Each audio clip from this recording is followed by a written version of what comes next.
Hello and welcome to another episode of Unmasking Mum, the podcast. This is going to be a bit different because I am not okay. And this is what the podcast is all going to be about today. I'm just going to chat to you about why I'm not okay and what's going on for me. And maybe the mistakes I've made can help you to understand how you might be not listening to what you need as well. So, first of all, this is the something of January. We're in January.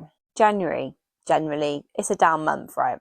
But I think I'm in burnout. I don't know. Because obviously, burnout's one of those things that you can't have an actual answer for. It's just, I don't know how you tell. I feel like I don't have the ability to bounce back.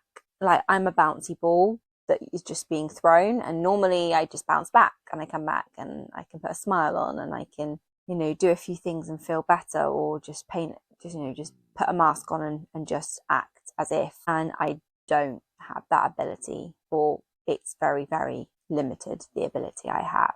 I'm not singing along to the radio. I just cry nice things at horrible things. I snap. I don't have much patience. And it's really funny because the first episode in January, I was like, I'm doing a slow January. And I said this to one of my mentors, and she literally laughed and she was like, Anna, your slow January is like us going, I can't remember what she compared it to. Since really feeling like this over the weekend, I've really tipped over the edge. And I'm looking and I'm like, yeah, not really done a slow January, have I? I feel like from before Christmas, we had 2 weeks of sickness. And within that, I launched this podcast. And then obviously having the run up to Christmas anyway, with 5 kids and doing all of the, things that Christmas stuff does. And the presents, cleaning the house, the getting ready. And then my husband wasn't off for Christmas. So he was working 6 till 6. Although we weren't cooking dinner, my mum was cooking dinner, it still meant I had to do a lot of the stuff on my own and a lot of organising on my own, and missing out on memories with him, which really impacted me and the kids. And then obviously after Christmas, you then have just out of routine, and it's just a lot. I don't really feel like I've seen any friends much. Then that means I don't have that relief in my friendship group. And then it was the twins' birthday. So their birthday was the 4th of January. So the day before everyone's going back to school. So then I was tidying up the house and sorting things out and sorting all the food out. So they had a good birthday afternoon. They were with their dad. So I only had them back from 3 o'clock on Sunday. So we had family around for that. And then it was thrown back to school. And the twins went to school. That was difficult getting them transitioning back, and I then had booked a in-person safeguarding course for a new role that I'm supposed to do, which is taking so long that honestly I don't feel like I have the capacity to do it. So that's really bringing me down, and I just feel like saying I just can't do this right now. I also don't want to be that ADHD person of giving up. So I'd spent the weekend as well preparing for that safeguarding course, because there was an online course which I thought you had to do first. So I did that. I feel like I actually learnt more from the online course for once than I did in person. I felt like it very lightly brushed over what I learnt online, and I feel like I didn't actually need the in-person thing, apart from meeting a few people, which was nice. And it was very icy that day as well. So then I had all the anxiety of like, what's going to be on my car be okay? And so that was that day. And then I came back and my husband was off and had the other 3 kids who weren't at school yet. And then we had to do back to school transition all over again on the Tuesday. So then on the Tuesday, I did have a bit of a chill day. I had no kids. It was nice. And I did have a bit of a chill day. And that's when I was like, I'm doing so January, even though it's funny, isn't it, how we don't see it at the time. Like, I see it now more clearly, that I don't actually know what slow is. So I'm going to do all these things, and like I'm not going to book things and I'm not going to do that, and then I do.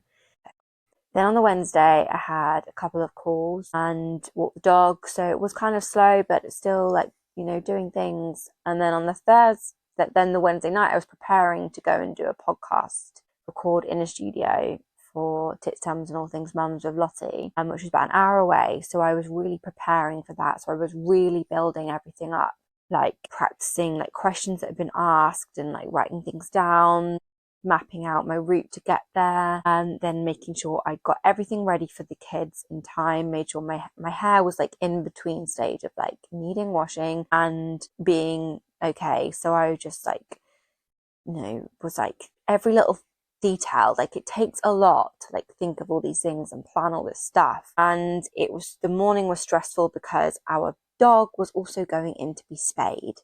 So my husband was doing that, but I had to then get the kids to school to then get on my way to going to this podcast recording, and the twins' bus was late. So then I'm panicking about that, and obviously I'm trying to like get like just to out, like remind the kids like I'm got somewhere to be today. Like we need to get this sort. We need to get out the door. But as soon as the twins' bus comes, it's all very on edge. Very.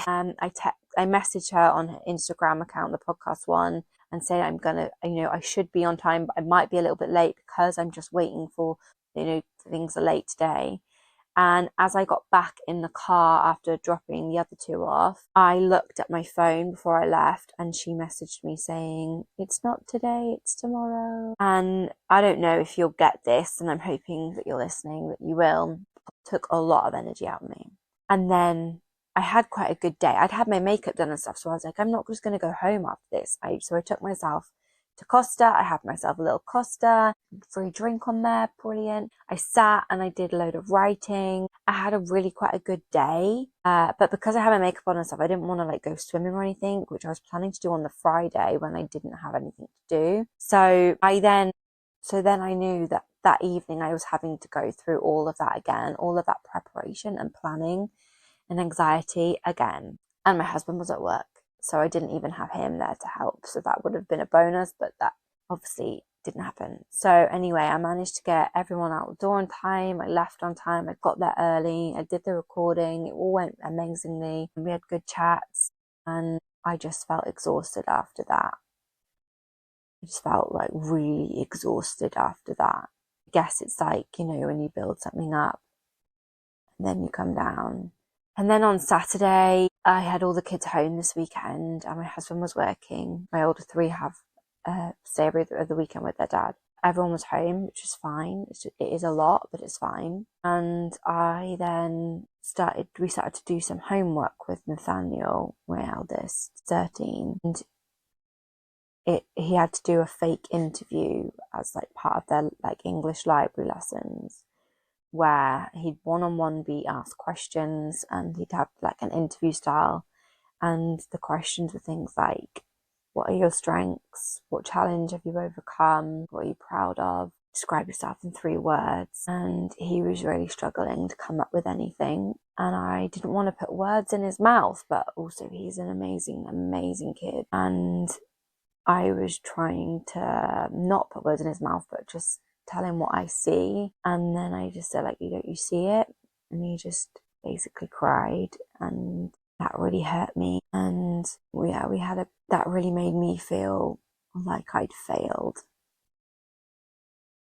that he didn't see that. And he really struggles with anxiety, and I do try all the time to tell him, like, we have such an amazing relationship, like, especially like now, like we talk so openly about ADHD and autism and how I see it in him, like his challenges, and try and help him to understand his brain and how he works differently. And just to see his self-esteem that low was really awful. So I said we'd just leave it and we'd come back to it. And like, he couldn't think of anything he had achieved. And I mean, there are things that I know he has achieved, but he's never been into any clubs and stuff. And part of me in that moment was like, that's my fault, because I haven't pushed him and I haven't made him go and do all these things, like try these things. Whether it's not pushing him or because of how complicated our life is, that I haven't had the capability, the time, the capacity, whatever you want to call it, to take him to these things. That made me feel really shit. I'm going to really try not to cry doing this. I cried so much. And then I start frantically trying to fix things. And this is how I'm feeling at the minute with myself. So I'm constantly trying to fix myself and work out the patterns and what's wrong. And that's exhausting in itself. So I started thinking of clubs that he could do that would fit in with our life and our schedule that we already have. And there's an art thing I really want him to go to, but it's a Monday.